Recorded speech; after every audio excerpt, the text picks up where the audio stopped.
आप में से कई लोग कल शाम से लगातार मुझसे सवाल पूछ रहे हैं कि भाई अभिसार, आप मध्य प्रदेश, राजस्थान, छत्तीसगढ़, तेलंगाना, मिजोरम के एग्जिट पोल्स पर कार्यक्रम क्यों नहीं कर रहे हैं? एग्जिट पोल्स पर शोज क्यों नहीं कर रहे हैं? क्योंकि कई लोग, कई पत्रकार जो मेरी तरह डिजिटल प्लेटफॉर्म्स में हैं, वो लोग उस पर शो कर रहे हैं। मैं आपसे एक सवाल पूछना चाहता हूं। मेरा काम बतौर पत्रकार खबरों की एनालिसिस करना है, खबरों की तह तक पहुंचना है।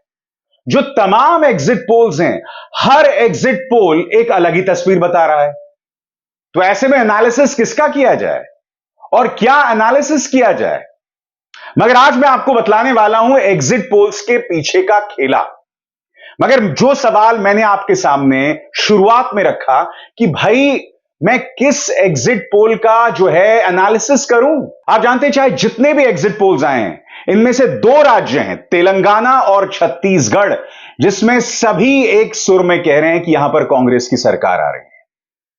मगर चाहे राजस्थान हो, चाहे मध्य प्रदेश हो, इस मुद्दे को लेकर अलग अलग राय, हर चैनल अलग अलग बात कह रहा है।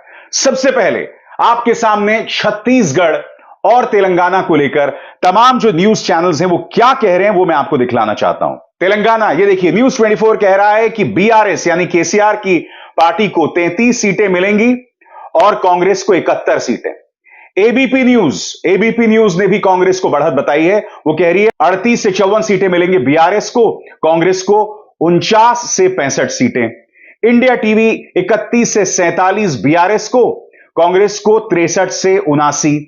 टाइम्स नाउ 37 से 45 बीआरएस को, कांग्रेस को बढ़त 60 से 70। रिपब्लिक भारत 46 से 56 बीआरएस को, कांग्रेस को 58 से 68।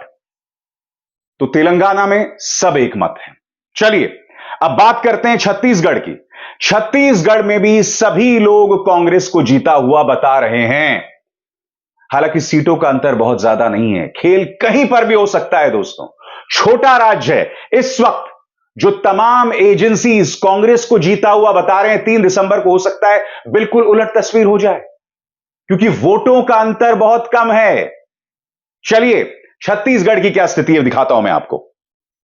आज तक भाजपा को 36 से 46, कांग्रेस को 40 से 50। अब बताइए, दोनों में सिर्फ 1% का अंतर है। तो आप विजेता किसे चुनेंगे? आपका जो सैंपल है वो 35,000 40,000 होगा, एक ऐसा राज्य जिसमें लाखों की जनता है। तो ऐसे में ये एग्जिट पोल्स कितने साइंटिफिक हैं? आगे देखिए, एबीपी न्यूज 36 से 48 बीजेपी को, 41 से 53 कांग्रेस को। इंडिया टीवी 30 से 40 बीजेपी को, 46 से 56 कांग्रेस को। टाइम्स नाउ 32 से 40 बीजेपी को, कांग्रेस को 48 से 56। उसी तरह से रिपब्लिक भारत 34 से 42 बीजेपी को, कांग्रेस को मिल रही है 44 से 52। यानी कि एक तरह से देख सकते हैं साहब, यहां पर भी कांग्रेस को जीता हुआ दिखाया जा रहा है। मगर जहां तक वोटों के अंतर की बात है, मुश्किल से 1% का अंतर, यानी कि बाजी बिल्कुल पलट सकती है। ऐसे में इन आंकड़ों का क्या एनालिसिस किया जाए? अब जाहिर सी बात है, मैं सिर्फ एक्सिस, जिसका दावा है कि हमारा 94% जो हमारे एग्जिट पोल सही होते हैं, मैं सिर्फ उनका एनालिसिस तो नहीं करूंगा ना, मैं सबका एनालिसिस करूंगा। सवाल यहां पर यह है कि हर कोई अलग तस्वीर दे रहा है। अब चलिए राजस्थान की बात करते हैं। राजस्थान में भी वोटों का अंतर बहुत कम बताया जा रहा है। अगर हम एक्सिस की बात करूं, एक्सिस यहां पर कांग्रेस को बढ़त बता रहा है। एक्सिस के मुताबिक कांग्रेस को 86 से 106 सीटें मिलेंगी, बीजेपी को 80 से 100। मुश्किल से 1% वोट का अंतर। एबीपी न्यूज की बात करें तो यहां पर बढ़त बीजेपी को है। यहां पर बीजेपी को 94 से 114, कांग्रेस को 71 से 91। इंडिया टीवी की बात करें दोस्तों तो यहां पर बीजेपी को मिलेंगी 80 से 90, कांग्रेस को थोड़ी सी बढ़त है 94 से 104। टाइम्स नाउ की बात करें तो यहां पर कांग्रेस का सुपड़ा साफ हो रहा है, यहां बिल्कुल उलट तस्वीर है। टाइम्स नाउ के मुताबिक बीजेपी को मिलेंगी 108 से 128, कांग्रेस को मिलेंगी 56 से 72। रिपब्लिक भारत की बात करें तो 115 से 130 और कांग्रेस का यहां सुपड़ा साफ हो रहा है 65 से 75। अब आप मुझे बताइए दोस्तों, यहां कुछ कह रहे हैं कि कांग्रेस को बढ़त है, कुछ कह रहे हैं बीजेपी जो है घमासान मचाए हुए है। एनालिसिस किसका किया जाए? अब उसी तरह से मध्य प्रदेश की बात करते हैं। आप जानते हैं मध्य प्रदेश में 6 सर्वे मेरे सामने, 2 सर्वेज भाजपा की शानदार जीत बतला रहे हैं, मगर बाकी 4 सर्वेज कांग्रेस को जीता हुआ दिखा रहे हैं। देखिए खेला यहां पर मध्य प्रदेश में टुडेज चाणक्य भाजपा को मिल रही हैं 151 सीटें, कांग्रेस को आधी यानी 74 सीटें। इंडिया टुडे यानी एक्सिस भाजपा को मिल रही हैं 140 से 162, कांग्रेस को मिल रही हैं 68 से 90। भास्कर, अब भास्कर में खेल पलट जाता है, कांग्रेस को मिल रही हैं 105 से 120 और भाजपा को मिल रही हैं 95 से 115। एबीपी सी वोटर, कांग्रेस को मिल रही हैं 113 से 137, भाजपा को मिल रही हैं 88 से 112। टाइम्स नाउ की बात करें, 109 से 125 कांग्रेस को और 105 से 117 भाजपा को। तो 4 कांग्रेस के पक्ष में, 2 भाजपा के पक्ष में। किसको चुना जाए, किसका एनालिसिस किया जाए? मैं आपको एक बात बतलाता हूं दोस्तों, इनमें से कई जो पोलस्टर्स हैं ना, वो राजनीतिक दलों के लिए भी सर्वे करते हैं। मैं आपसे एक आसान सा सवाल पूछना चाहता हूं, जो पोलस्टर्स राजनीतिक दलों के लिए या जो एजेंसीज राजनीतिक दलों के लिए भी सर्वे करते हैं, क्या उनकी विश्वसनीयता पर विश्वास किया जा सकता है? और मैं ऐसा क्यों कह रहा हूं? क्योंकि जब भाजपा का इतना जबरदस्त दबाव न्यूज चैनल्स पर है, तो क्या लगता है आपको, क्या इन पोलस्टर्स पर नहीं होगा? सबसे बड़ी बात, दूसरी बड़ी बात जो मैं आपसे पूछना चाहता हूं, हमने आज से कई सालों पहले एक स्टिंग ऑपरेशन देखा था, जिसमें एक पोलस्टर जो हैं रफू पैबंद की बात कर रहे थे। वो बेशर्मी से अभी भी पोलस्टर बने हुए हैं।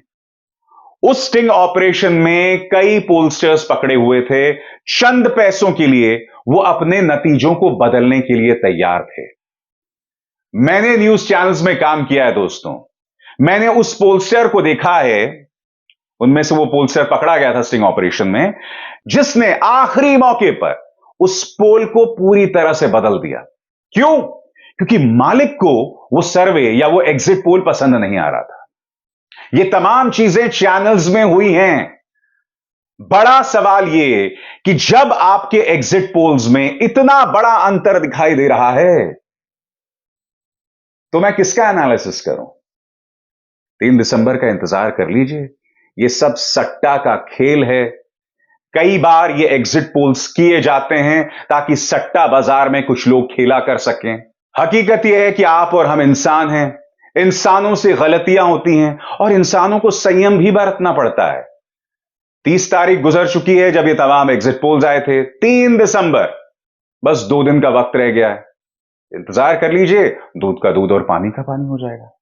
मैं एक बात स्पष्ट कर दूं दोस्तों, जो बात मैंने आपके सामने रखी है कि कई पोलस्टर्स राजनीतिक दलों के लिए सर्वे करते हैं, मेरा यह कतई अर्थ नहीं है कि इनमें से कुछ लोग बेईमान हैं। नहीं, जो लोग स्टिंग ऑपरेशन में पकड़े गए उनकी हकीकत आप जानते हैं।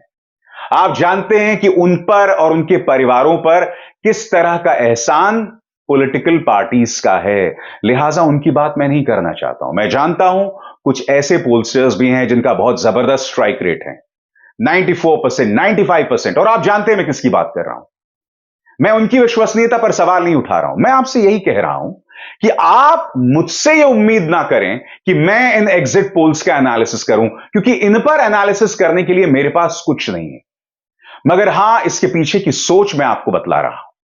मैं आपको अपना लॉजिक दे रहा हूं कि कल शाम को मैंने आखिर क्यों इन एग्जिट पोल्स पर कोई एनालिसिस पेश नहीं किया, क्योंकि मेरे पास कुछ नहीं है कहने का। याद कीजिए, पश्चिम बंगाल के चुनाव हुए थे, तब इसी तरह से एग्जिट पोल्स आए थे। मैंने वो एग्जिट पोल्स नहीं किए थे दोस्तों, क्योंकि उस वक्त लोग कोरोना से मर रहे थे। बतौर पत्रकार मेरी प्राथमिकता थी कि जो लोग कोरोना से मारे जा रहे हैं, मैं उनकी बात करूं, कोरोना की समस्या की बात करूं। इनफैक्ट जब पश्चिम बंगाल के नतीजे भी आए थे, मैंने कार्यक्रम किया था, मगर उस दिन भी मेरा फोकस कोरोना था। क्योंकि उस वक्त एक महान राजनीतिक दल को चुनावी रैलियां करनी थी, उसे किसी भी सूरत में कोरोना का कोई ख्याल नहीं था, कोई परवाह नहीं थी। मुद्दे पर बने रहें और मुद्दे पर ही हमें बने रहना चाहिए। अभिसार शर्मा को दीजिए इजाजत। नमस्कार। स्वतंत्र और आजाद पत्रकारिता का समर्थन कीजिए, सच में मेरा साथी बनिए। बहुत आसान है दोस्तों, इस ज्वाइन बटन को दबाइए और आपके सामने आएंगे ये 3 विकल्प, इनमें से एक चुनिए और सच के इस सफर में मेरा साथी बनिए।